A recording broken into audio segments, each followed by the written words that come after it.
So finally, I'm going to take a look at the utility. Now, I just wanted to make a quick note on when the experts told us students were learning this information. For the most part, they said that our test in economics was right on in the first 2 years of what they learned. Biology, they said some of that reasoning they don't really get until graduate school. So finally, and I know we're getting to the end here, so I'm going to try to move through this quickly.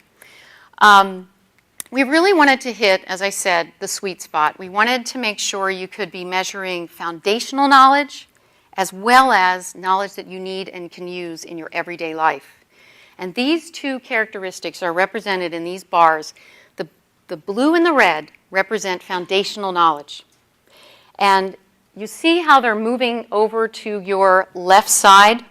That means that the experts agreed that many of the items on those tests, the DSA-Rs and the comparison bio test on the second bar there, were actually quite foundational. We were really eliciting foundational knowledge, stuff that you need to go on and major in, right, if you're going to go on in the major. And you can see, as a comparison point, the critical thinking test, look, the blue and red was not considered foundational for the domain. It's way over to the other side.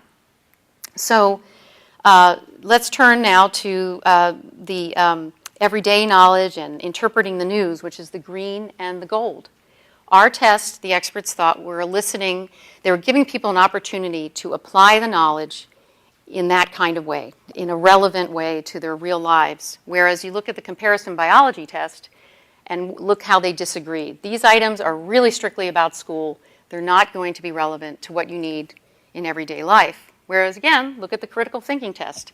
The green and the gold are perceived, they're way over to that one side. So they tended to agree that that was very useful for everyday life.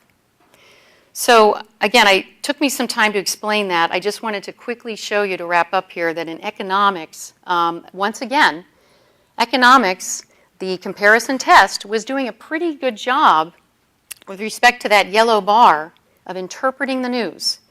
And so I think, again, that economics test was doing pretty well what we wanted tests to be doing.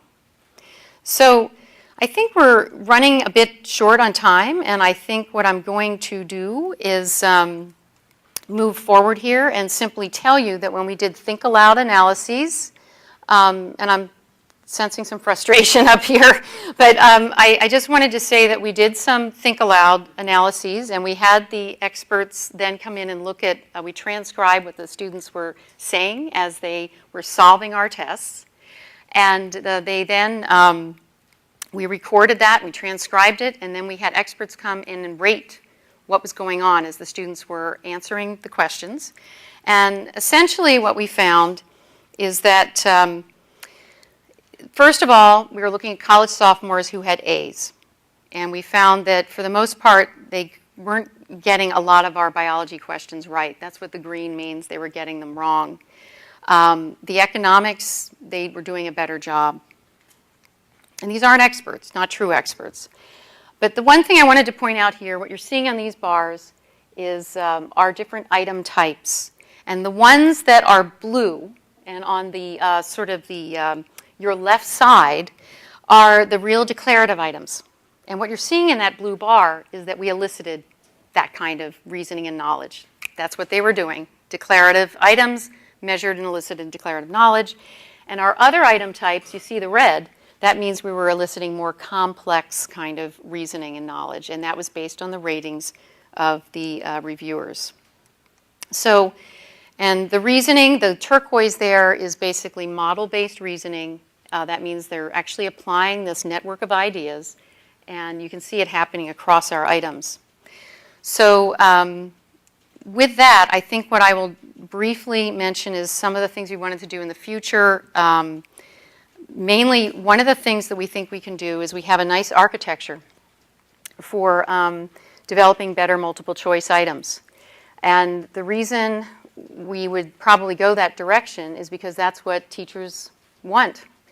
When they were rating, when they were looking at our short answer results, they'd say, well, this is great to see the students' reasoning and so forth, but I have 120 students and I'm not going to be scoring 120 times however many students short answers.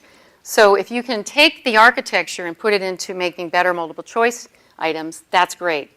So I think that's one direction we'd like to go. I'm also interested in working with Larry, the statistician, to go into the psychometrics of it, because one of the things that we noticed, and that I think is instructionally potentially quite important, is that students who were doing really well on the declarative items didn't necessarily do really well on the schematic and strategic.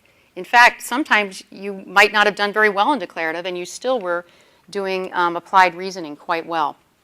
So these things seem to be different, and that is instructionally significant, because a lot of times the justification you'll get for why am I focusing so much on making sure they know all these details is because you say you need to know all the details before you can reason. And in fact, this kind of finding would suggest that maybe a different approach could be used, where maybe you are doing a little bit of the content and then applying it and learning along the way. And also, there has been interest in us applying this approach to other domains, not just biology, not just economics, which we could try. And then finally, using some of our tools.